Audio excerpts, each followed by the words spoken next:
Hi, so the question I was asking myself is, has anybody done research on this? Are interactive videos or instructional videos really worth our time? So I went to one of my favorite resources, Visible Learning Meta X, and then I looked at the influence glossary because sometimes things have big fancy names that I don't really understand, so I just like to use the glossary. I went to the glossary and I hit Control F, and I searched up interactive videos. And I see here interactive video is a digital video technology that allows students to review segments of a recording in a non-linear way as many times as they wish. Interactive video has been linked to reduce cognitive overload, greater attention, and greater reflection. This makes me think it's worth looking into. So I went back to Meta Learning X and I looked up exactly how big of an influence can interactive video have. And I clicked here on interactive video.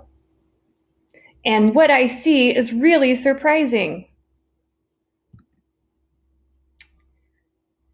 I see that, yeah, it has potential to accelerate learning. But what I really want is a number, because if we're looking at effect size and you speak that language, we want something that is more than 1 year's growth in 1 year's time, which would be something above zero point 0.4. So I'm going to scroll down a little bit, get some more information, and I see something pretty good here.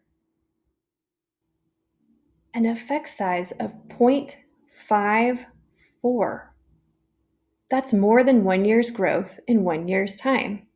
Now, what I haven't done is looked into the actual studies that were used for this meta-analysis to get a better feel of when in the learning are instructional videos really effective? Are there certain things we need to do to make them work?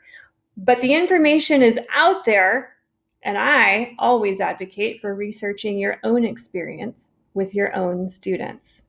All right, I'll see you in our conference.